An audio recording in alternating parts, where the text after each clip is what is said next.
We're supposed to be there. We just fumbled the bag. We fumbled the bag.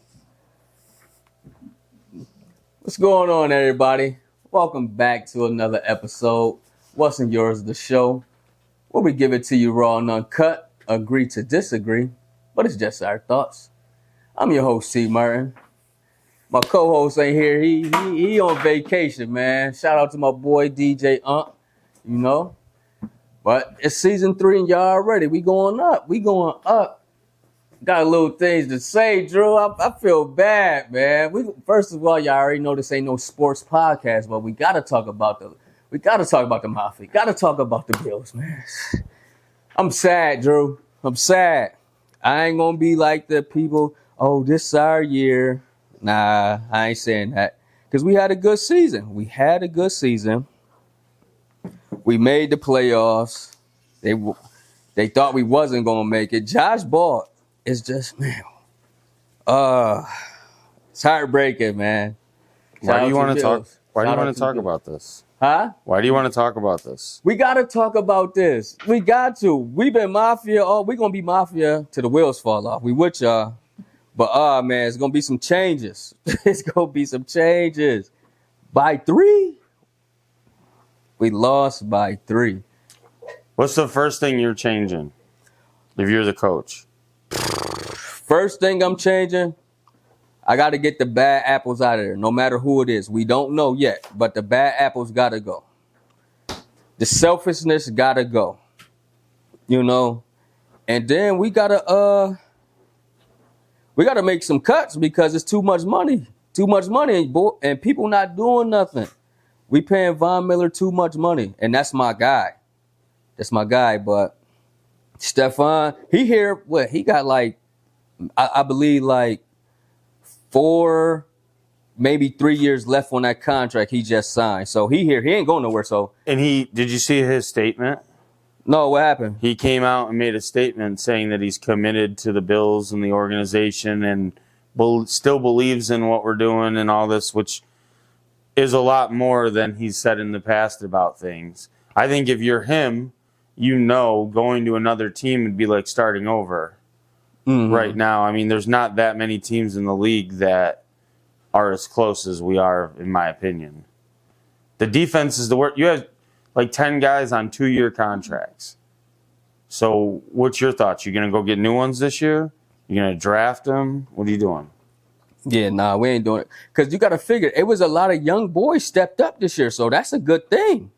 A lot of young boys stepped up because our defense was hurt. You got to figure, our defense been hurt since week 2, so them young boys who stepped in, that's a good look. Josh, he here for a minute. He's still young. He like 28 maybe. About to turn 29, that I believe. He's younger than that. He's like 26 or 27 actually. Okay, we gotta get that on the numbers. Let's see how old he is, but he's still in his prime. Peyton Manning didn't win no damn Super Bowl until 10 plus, maybe. You know what I mean? Y'all gotta Google that. But definitely, So Josh is 27. He's 27. And I believe the number you're looking for, Peyton Manning didn't win his first Super Bowl until like I think it is almost 10 seasons in. Come on. And it's funny that you bring that up. I was thinking about that earlier. Peyton Manning was that scenario that Josh is reminding me of in Indy, where it was like every year it was him. And what was the guy out of Syracuse that played for Indy? Dwight Freeney. And then Freeney boys. Was nice too. Yeah, Dwight Freeney was the man. Yeah. And every year, but they just couldn't do it, right? And then when he got one with him. He got one. He got his one, though. So I feel like there's that level. But there's also that level of if it's the Brady Manning thing again, if we got Manning, that means we only gonna get one. But what if we have Marino? Then we're just never gonna get one. And it's a lot of people didn't get one, but I believe he gonna get one, maybe 2. I don't know, but he's definitely going to get one. And I'm hurt. I'm sick of it. I'm sick of shit. But it is what it is. Y'all already know. Comment down below what y'all think. Oh no, matter of fact, scratch that. McDermott got one more year, and that's my guy. I like me. Don't fire him now. Do not fire him now. You got one more year because I think McDermott done did the best he can do for us. He can't get over that hump because Andy Reid and Pat Mahomes, them guys right now. That's who we got to see. Pat Mahomes is he a grim reaper to us, bro. We have to. But I'm being really real, right? If our defense was healthy like it was in the beginning of the year, we're winning that game hands every down. time. I believe that. I really believe that. I don't think, like you said, Josh didn't lose that game for us. No. And even though there were drop passes and missed field goals, if you play defense, none of that matters. And the argument is Peyton Manning in Denver. He didn't win that Super Bowl because of Peyton Manning. He won it because they had a defense in Denver.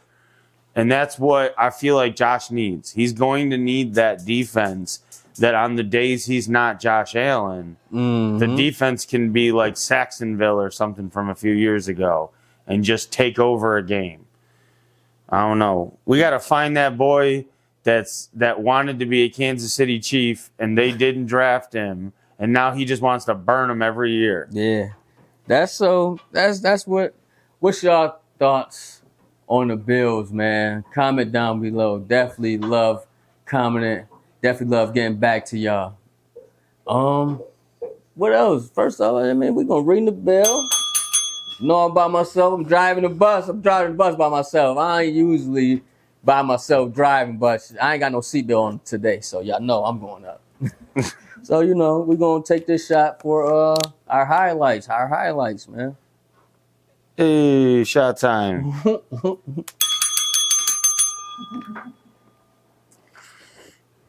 Ooh. I'm liking the background and the vibes. Yeah, this is nice. Shout out Mo Casa, man. Shout out to Mo Casa, man. This is nice. This is not. You got Mo here in the background. He's cooking something. What are you cooking, Mo? What you chefing up, Big Mo? Pepper steak. Oh shit. Pepper steak and rice. Yeah, that's. Oh yeah. We don't have to tell them that, Mo. They can't see. You getting it raw. It's all good. Pause. Yeah, pause. Ooh. That's for you, Unc. Just know that. Oh man. Let's go straight into it, man. Katt Williams been buzzing on the internet for a minute, weeks. He going crazy, you know what I mean? For the people who don't know, Katt Williams, he ruffled some feathers. He was talking about Hollywood. He been talking about stand-up comedians stealing jokes or whatever, in case may be. And Wiz, what you think about that? Because I feel like it's like music. Like people recycle music, or they be taking lines and be like, oh, that's my line and that's this line. They put their sauce on it, they put their season on there and make it theirs. But what's your thoughts? I feel like there's a lot with Katt Williams to unpack. I think it's a lot deeper than just joke stealing. I think if you're asking just about the joke stealing, that is common in the comedy world. But that's like a catch-22 as well, because part of that is like you're a lesser-known comedian and you're working out material, and a more famous comedian comes in and sees it and is like, oh, this works well, and just steals it. There ain't really much you can do. There's a lot of famous comedians that were actually known for that. Yeah. So it's kind of a toss-up. It is. What about when he talking about Ricky Smiley? What you think? What's your thoughts on that? I don't believe Ricky Smiley could ever play Money Mike. I'm sorry. Yeah, I'm going to be real. I didn't even know who Ricky Smiley was until this situation happened. And then when someone said he was the Santa Claus, I had to Google Ricky Smiley, if that gives you any example. But I mean, everybody knows Katt Williams. Yeah. So I think that says it all right there. I don't know. You know what I mean? He's the only motherfucker that took a movie like Friday and it launched his career.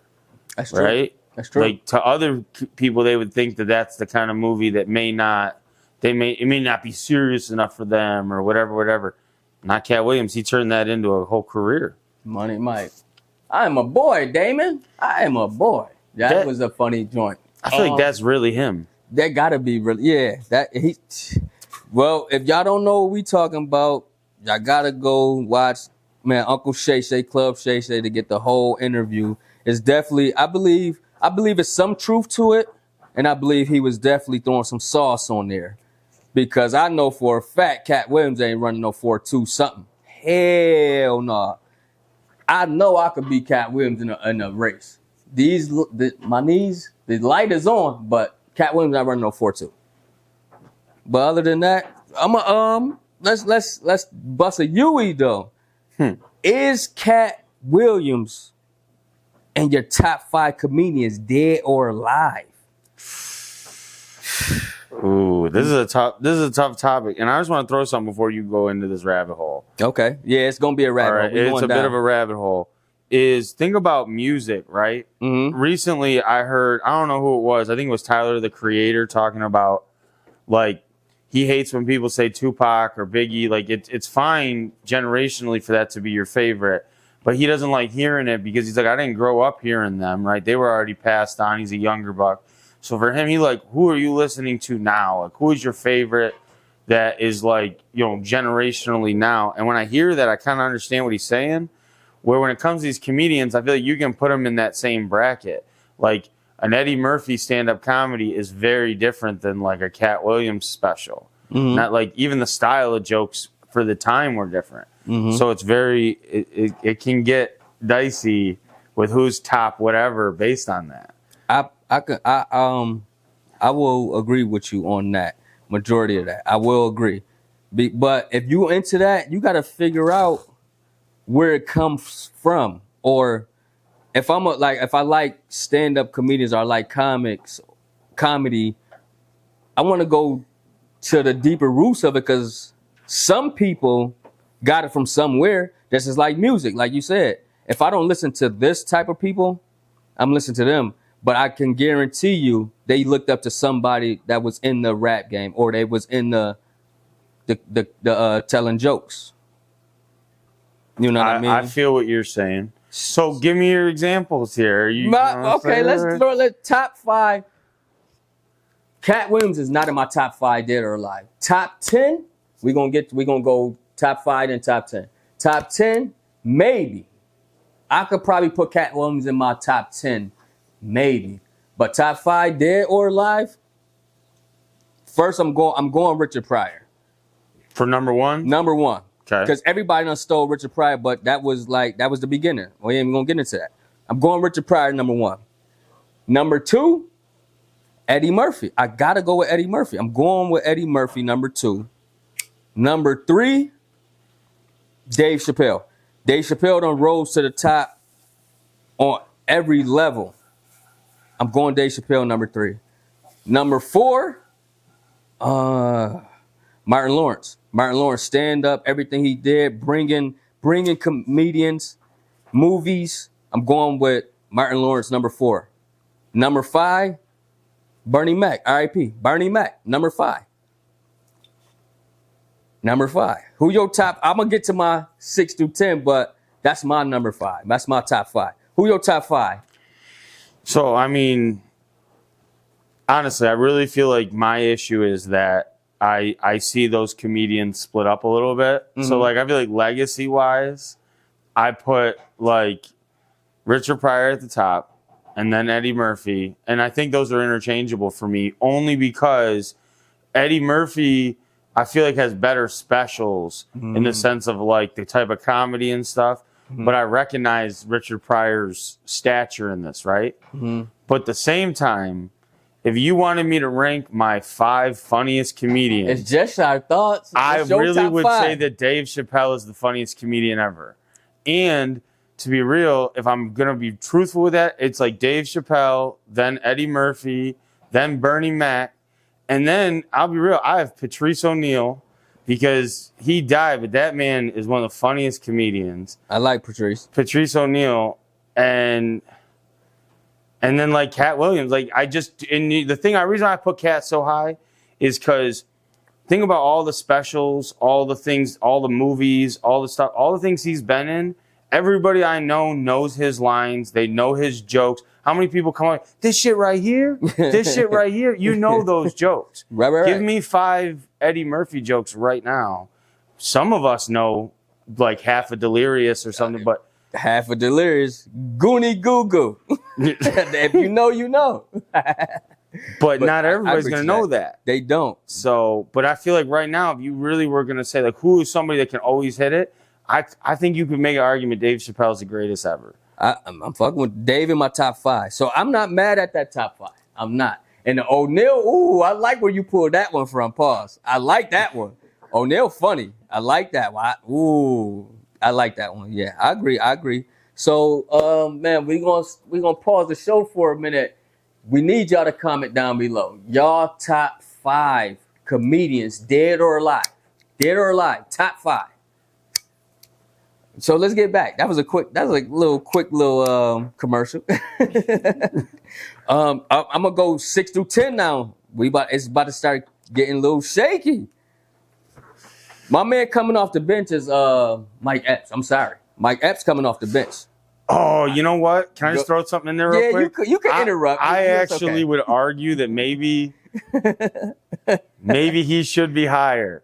Because, bro, he's got some specials. Yes, he does. That are like some of the most epic jokes. Yeah. And every movie character even there was a movie with him and Cuba Gooding where he was like he was like his cousin down south and they were like singers in a church.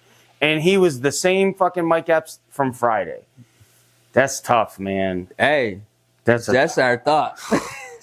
I forgot about Mike Epps. Mike Epps, 6 coming off the bench. 7?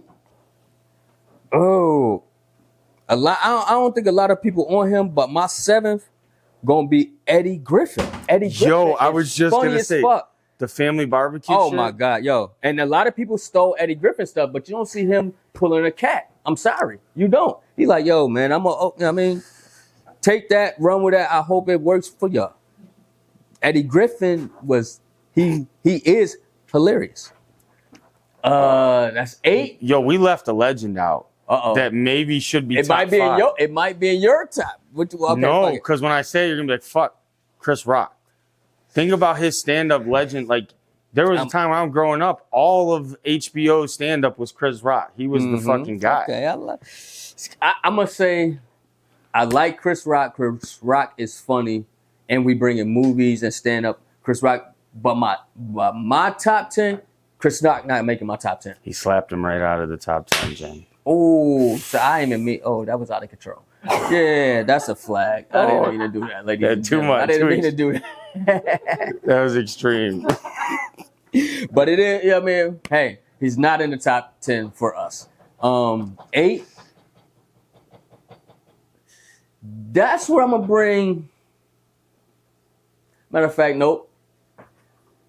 I'm going to bring Lavelle Crawford in my 8 list.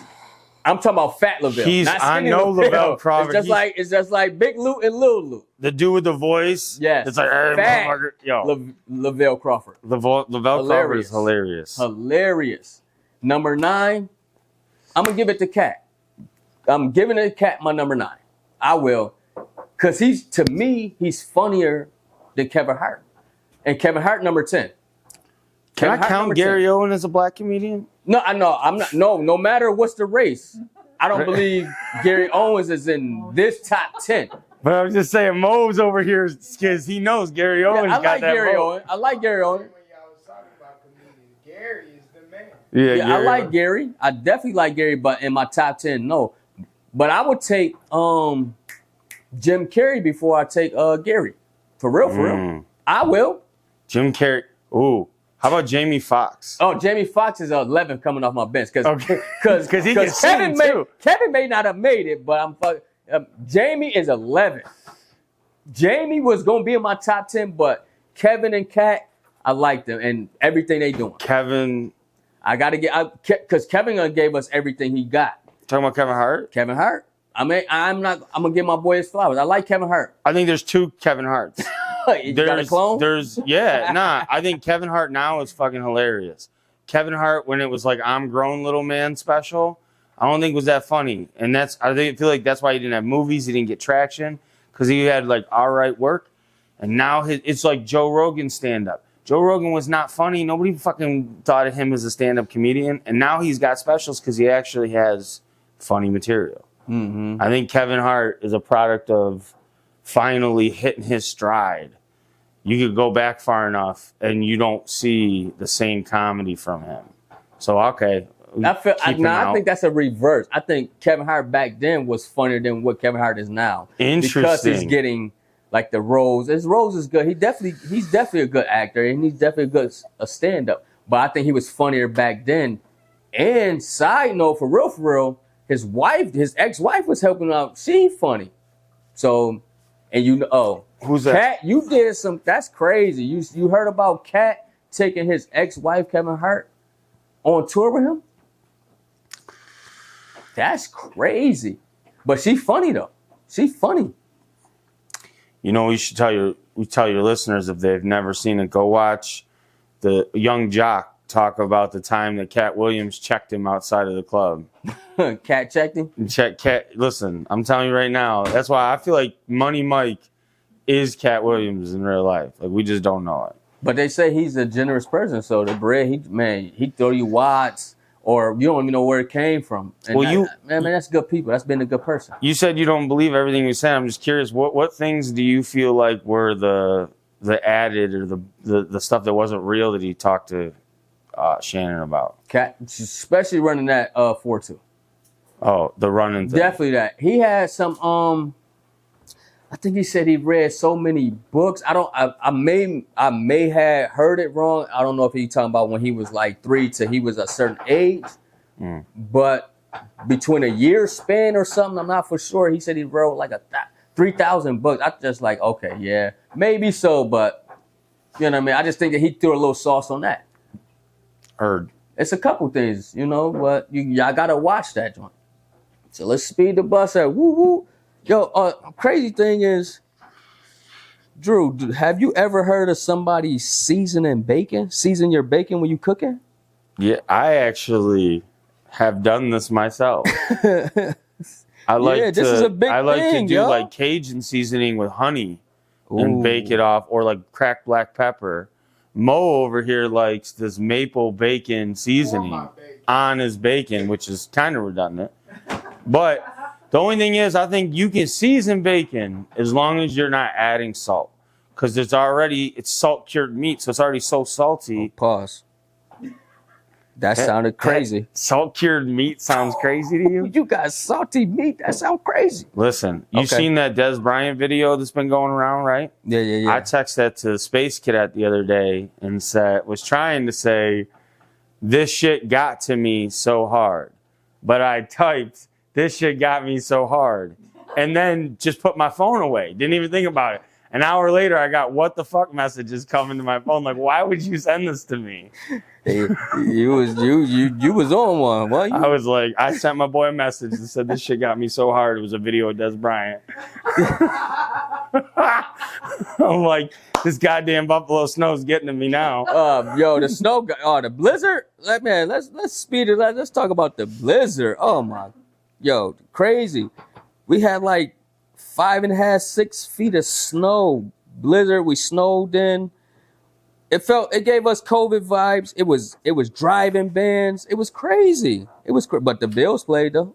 Shout out to the Mafia. So how was your snowed in blizzard for you, Drew? How was that? Depended on the day. We live in Lancaster, so if anybody's familiar with the geography of Buffalo, we're in the middle. So when the snow band is moving up and down, it stays over our house, and it just hovers like a seesaw over Buffalo. So we're in that middle pivot. So we got hammered, and it was bad. Somebody said the other day, we got to stop saying I need to get plowed on the internet, and it sounds terrible. That sounds crazy, right? That sounds a little wild. Like, hey, everybody in the community, I need to get plowed. Don't try to take our stuff, man. People about to get plowed. Now, I got a question for you. I'm going to throw this back. We live in the suburbs where, it's illegal to park on the street and this, that, and the third. And there's differences. I'm curious, how does it work in the city with like parking and shit when there's literally 5 feet of snow that comes? What happens? It's kind of crazy because It depends on what streets and what types where you're at from Buffalo, because some streets can park on both sides at any time. Then some streets is not allowed to park on. You got to park on one side. So if everybody parking on both sides, it's impossible for the plow truck to come down. You know what I mean? Yeah. So if we can't come down your street, you ain't even getting plowed out. So now everybody's stuck or shoveling, or you have like, shout out to the independent plowers that was coming down like, you know what, I'm gonna do this, I'm gonna do that. Or just people in your neighborhood with pickups with the plows on there. Let me do this. Let me get this out the way for the other people.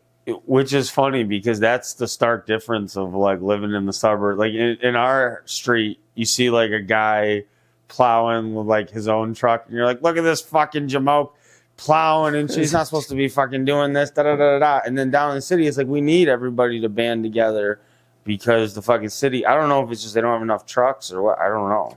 Man, I don't know neither, but it was terrible. It was terrible. But it was like let's go back to just being stuck in the house. It was good. You know, it gave you back COVID vibes, but COVID to me, I mean, a lot of people didn't like COVID. It was a gift and a curse. To me, it was a gift because you got tight. You got more time with your family. You spent more time with your kids or your significant other. I spent time with Fion.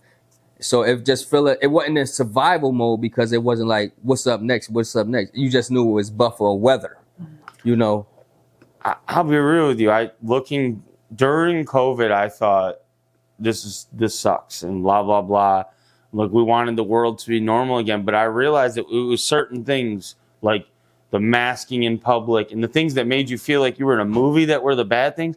But all the stuff you're saying is really how I felt. Like we had more family time. I think we camped or were in the woods or hiked or did like things, exercised more than ever. Like the world was going back to normal. Like animals and shit were coming back to like habitats they hadn't been to in forever in the ocean and shit. So I don't know that it was that bad of a time for everybody. Yeah. You almost had to like pick your poison. If it's bad for you, we can't speak on what you were going through. If it was good for you, people can't speak on that because they was going through other situations or things or whatever. So COVID, honestly, it could have made you or break you. And this snowstorm we had, it could have made you or break you again because it just put you back in almost like a survival mode, but not as harsh, not as like, oh, I don't know what's next. How we gonna eat? They was loading there. It was crazy. It wasn't that crazy here because you knew what time it was. That's just to me. You know what I mean? It's just our thoughts. What do y'all think? Comment down below. Did COVID make you or break you or made your relationship or broke your relationship? Because a lot of people probably not even together when COVID happened. You know? Even if you're not even like in a relationship, maybe even friendship. A lot of people are not friends who you was friends with 3-4 years ago. You're not. Your circle either gonna get smaller for the better or it's gonna get bigger for the better for you. But pause, that sounded crazy. So let's speed the bus up, man. Since we on this, what do you think things is killing relationships nowadays? What is killing relationships? Social media. Social media is definitely killing relationships. It's giving people like a false narrative in their mind of what else is there, you know, or the grass being greener on the other side. I don't want to necessarily say it's necessarily causing like a pure infidelity situation, but it can just give you like a false narrative of what's around you. Especially if you're one of those people that has a social media where all your followers are interacting all the time. You know what I'm saying? I definitely get it. I definitely know. Yeah. Yep, social media. What about miscommunication or communication in general? You know? What do you mean? Like just like between you and your partner? Yeah, if you're in a relationship, that means if you married, engaged, dating, got your little side joint, however, what's killing Wait a What's minute. I can't not go back for a minute. You just said got your little side joint. You are, because that's a That's relationship. part of what's killing a relationship. It could Having be. a side joint It's would just kill a your little side relationship. joint. You never know. I can't speak for everybody, but we talk to everybody. If that makes sense. If we talk to everybody. Side joints killing people. Side joints is killing relationships. It is. It's comment That's the down way I below. seen it. I'm like, I know Jesus, talk to everybody, but this is like getting a little crazy when you include that in your saying, What can we do to improve your relationship No, with your side joint? we definitely not Uncle Phil trying to build relationships. Nah, that's on y'all. We don't get in people's business. Man, What about accountability? Accountability is killing the relationships as well. People got to start taking their shit. Yeah, that's true. It's a lot of things. What else? What I else? shared a post today that said, it was like accountability, and then underneath it said, did you see the post? Yeah. Do you remember what it said? It said like Accountability 101, and it showed a broken egg. it showed a broken egg, but it said, hold on, I want to read this. It's perfect for this moment that I had no clue. You know how we go. This is not scripted. This is what we do, people. But y'all need to comment down below. Twon's raw and uncut right now. Yeah. People. Wait. Shout out to Uncle. Shout out to He ain't here right now, but we need y'all to comment down below what is killing relationships nowadays. What do y'all think? We want to hear from y'all. So it's an egg, a broken egg, and it says accountability 101. I meant well, and it's got a red X note. That was not my intent with a red X note, and then a green check mark for I broke the egg. Taking accountability that regardless of the other stuff, the bottom line is the egg was broken. And I seen that and was like, oh, going along with what you're saying here, because we think everybody struggles with this. Yeah, that's kind of crazy. It's kind of deep. It's deep though. Yeah. We Pause. Oh, yeah, that sounded a little crazy. This is deep. Yeah. Come on, we done got the dog man in here. You know what I mean? Dog, put the dog lover. What's my boy name? Ace Ventura. Twon Ventura. Come on, Twon Ventura, man. Y'all see it? We got this. Laces out, bro. Please don't go back into that. Please don't go too back soon. To that. Yeah, that's too soon. That's too soon. Comment down below for the people on this next question. For this next question, what is on your bucket list this year you trying to knock off? On my bucket list this year, I'm trying to cross off, hit 50K. We trying to hit 50K this year, man. 50K this year. That's on my bucket list. And I believe we can do it. So we're going to slow the bus down. We're going to slow the bus down. But before I slow the bus down, I want to leave y'all with this. Stop feeling bad for outgrowing people that had the chance to grow with you. Say that one more time. Stop feeling bad about outgrowing people that had the chance to grow with you. Until next time, y'all, stay dangerous. And we out.